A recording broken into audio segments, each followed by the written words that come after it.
Hey beautiful, how you doing? Welcome back or welcome if this is your first time. Hi, Lucky here. And in this video, I want to talk about the first queen that I ever met in prison. For anybody that's new here and doesn't know, queens in prison, that is a term that I gave. It refers to transgender females and feminine gay men. Inside of prison, gay men and transgender female are lumped together as one and the same thing. Like, to everybody that's there, they see them all as the exact same thing. Men who are trying to become women or impersonating women. That's how they see all of them. So the very first person that I had met who was a queen, which I use that term as like a polite way to call the people, myself and everybody else, because other terms that people actually use in prison are not very nice. Maybe you've heard of them, but I've said them a few times. I'm not going to say them now, but I like to say the term queen, and it actually caught on like everywhere that I was at. I was at a state facility and I was at a private facility, and that was the word that I used. Everybody started using that word. Probably because I guess, they, somewhere in people's mind, they probably know that those other words, I mean, they're not very, nice words. So, hey. But anyway, prior to going to the state facility or the private facility, I was in receiving. Receiving is classification, where they are going over your charges, how much time you've been sentenced, and by looking at that stuff, whether you've been incarcerated before, and when looking at that stuff, they're determining a security level that they will house you, and within the security level they give you, how many points you got to give you a security, like level, I guess, and within the security level that they give you, they're picking what facility they're going to send you. So the process can take anywhere from 14 days to 30 days. Luckily, it took 2 weeks. That's kind of like the standard norm that it took. And they actually send you someplace to a actual facility. I was at a level 2 compound, which if I had been classified as a level 2, I would have stayed there. And that's where they have like the open dormitory style facilities, the open showers. I always was so nervous about that whole thing. I've asked questions with people when I was locked up, like what is it like for gay people at those places? So I have some stories there. But thankfully, I was classified as a level 3, which is actually what I wanted. And I was level 3 is where you're in cells. I wanted to be in a cell. They have actual private showers with like the curtain and stuff. So that's where I went. But while I was at receiving for that 2 weeks, there was this queen. It was a white guy from Texas, and he was literally the first queen that I met. They didn't allow the people who were intake inmates, like intake, they kept them separate. It was in a building called like the SMU building, the Special Management Unit, where on one side of that unit was the dog walker, or the puppy program, and on the other side of the unit was administrative segregation. On this side, though, they had some cells where they held the intake people, the receiving classification people, and everybody had a cell partner. I was in the cell by myself, which I always thought was kind of like a benefit, because of my homosexual status. I was in the cell by myself. And you're locked down for 23 and 1. You're locked down the whole day. You come out for 1 hour of leisure every day. And the 1 hour that they let you out is when they have everybody else locked down for count. They're doing their rounds, counting. But for the rest of the day, while we're locked down, they're out, and they got the puppies. We were able to see the dogs from like, the window. And this queen was a painter, like for the compound, is like what his job was. And he just knew I was gay. I guess people just always, just first glance look at me, they just always know that I'm gay. Screaming queen over here. And, he started talking to me through the window. And this person's name was Poo Poo Cat. Poo Poo Cat. I always change the names of people, like, to just respect privacy. So that's not his real name, but it is very close to his actual name that he had gave me, which I got to be honest, in the moment when I met him and all the time after since knowing him, that is the most bizarre name that I ever met any queen. Like most queens, they have girl names usually, or a one word name. People thought my name was actually kind of like unique or different, weird, I guess, because it wasn't what was normal. Normally, like I say, they have girl names. My nickname was Lucky, but it fit. Uh, Poo Poo Cat. That is just, it's a very unique name.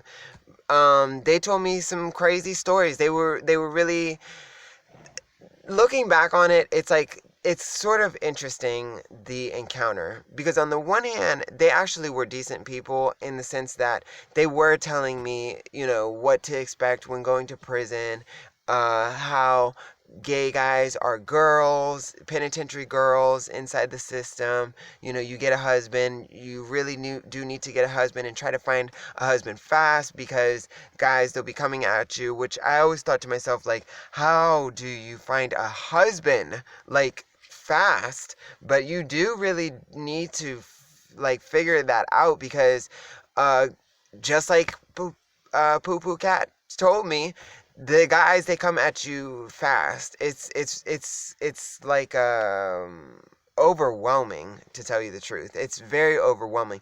It's not anything like being out here.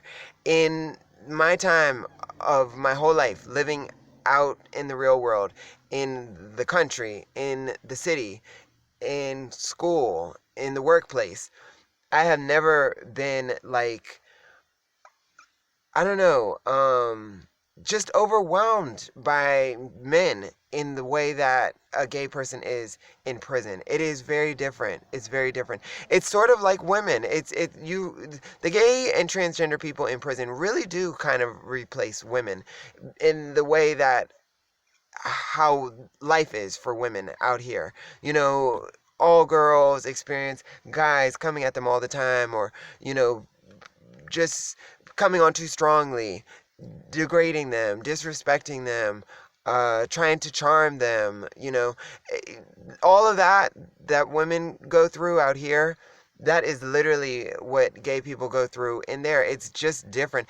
And, I've seen a lot of comments from gay guys where, like, on this channel, where they think that it must be a very fun, exciting type of experience, but it isn't.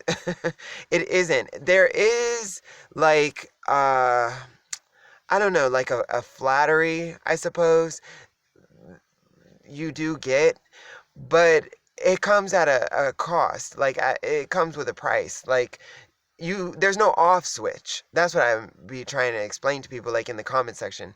It is constant, round the clock, every day, all day, whether you are inviting it or not, whether you are in the mood for it or not.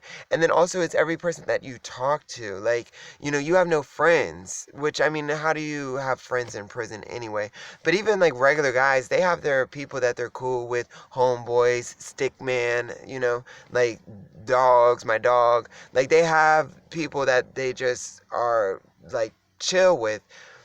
Queens don't have that. Every person that is talking to you is in the process of flirting with you, actively trying to get with you, or at some point will switch up and start to flirt with you and try you, or develop feelings for you or something. Every single guy. It is just very exhausting. It strips down the person to where that's your only, like, value as a human, as a person.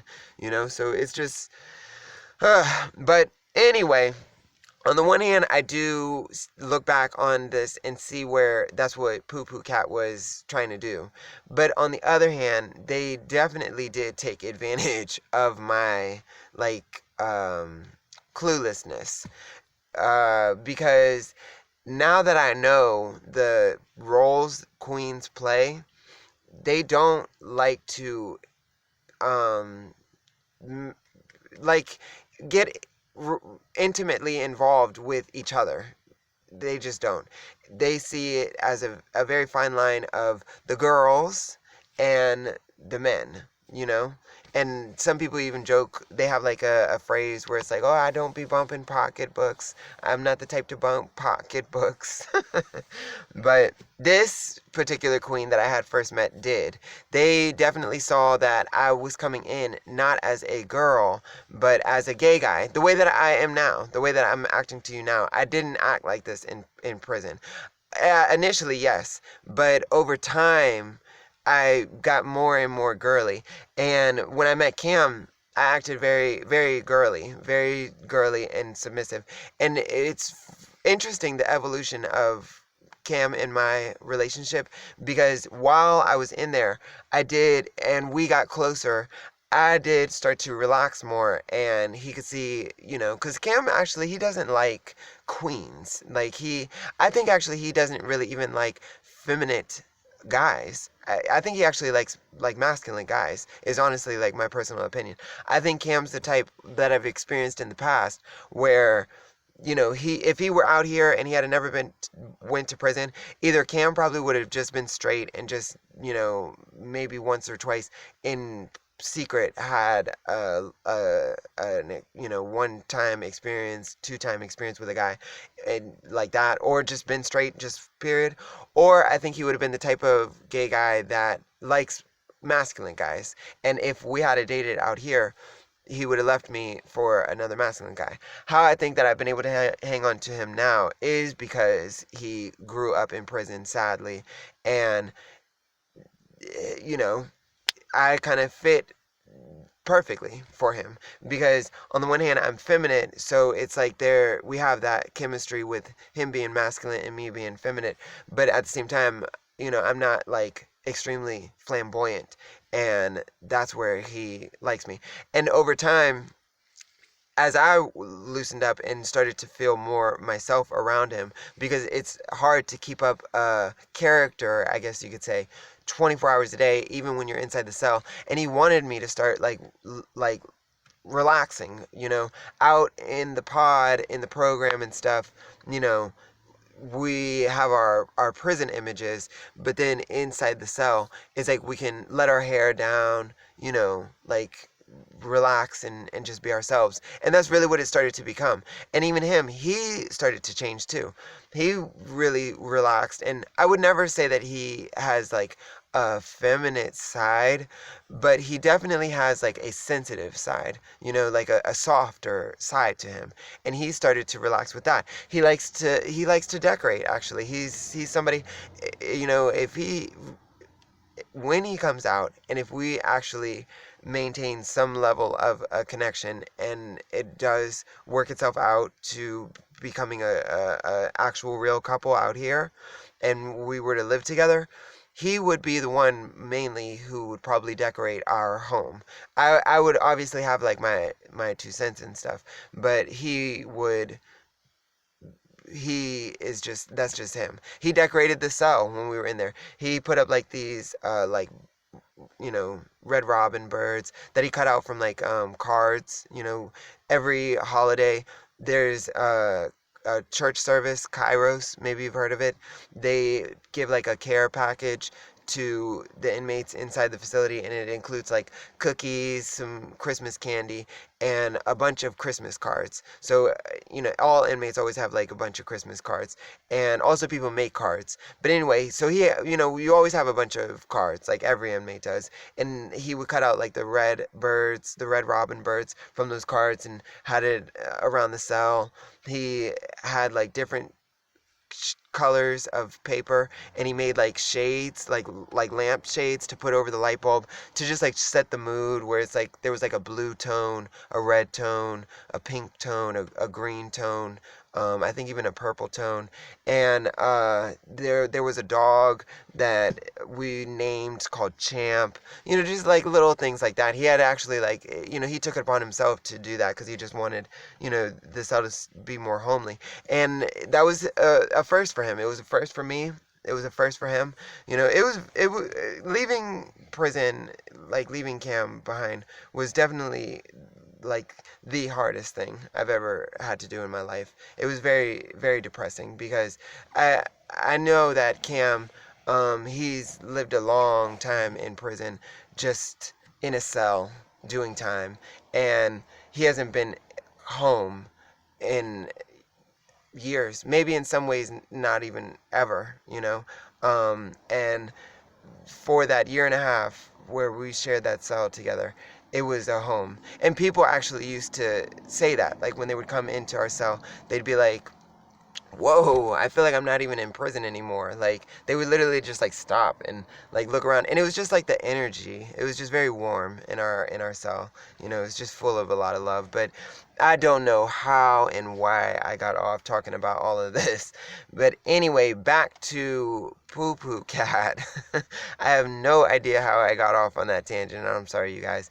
What I was just trying to say is that queens don't, get with each other.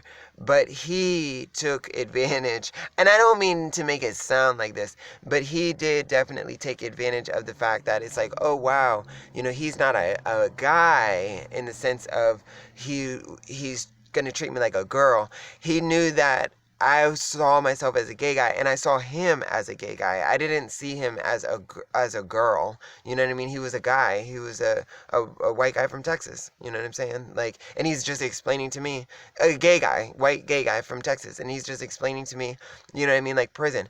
But he found me to be attractive, and he would give me stuff. He would like slide it under my door when it was time to do laundry. He would always get my bag, and he would even wash my clothes and stuff like that. Like to use, rather than using like the state detergent, he would use the actual like name brand detergent you can buy off commissary. So this way my clothes smelled better. And then when giving my laundry bag back, he always made sure to like be the one to give it to me, so this way he could put stuff in my laundry bag, but in exchange, like, it wasn't necessarily said, but he just was very, very flirty and would ask to see me, or want to just have me put on a show. And I don't know, it was something, I mean, I admit maybe this is just scandalous, period, but there was something about being in prison, and it's like, I'm in the cell, like behind the glass, and this guy, he was good looking too. He wasn't, like amazing looking, but he wasn't bad looking either. And this guy, peering at me through the cell window, is like, there was like an exhilarating, like feeling to it. I don't know, you know.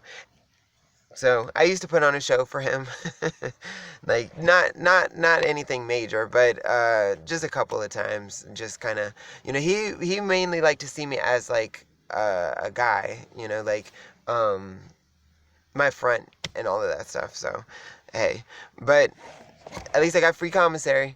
I don't know. I just wanted to just talk about it because it's just interesting, like the prison culture and the people that you meet while you're in there. It's just weird.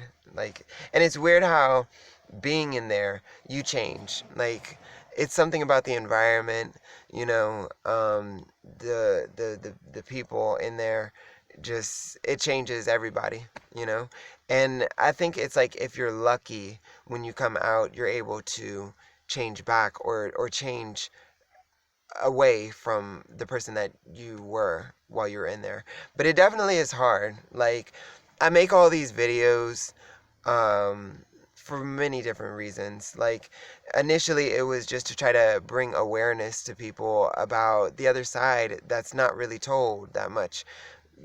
and the fact that the narrative is not quite what is known about gay people in prison, that narrative is actually very inaccurate. It's not accurate. Like, but as time has gone on, and I myself am a real person trying to readjust out here, even here we are 2 years going on 3 years later, it's still a challenge to adjust, like, after doing time, you know?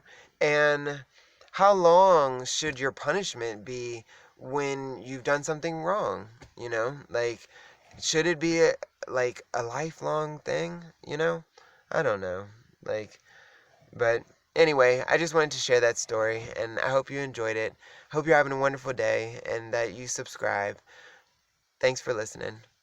Bye.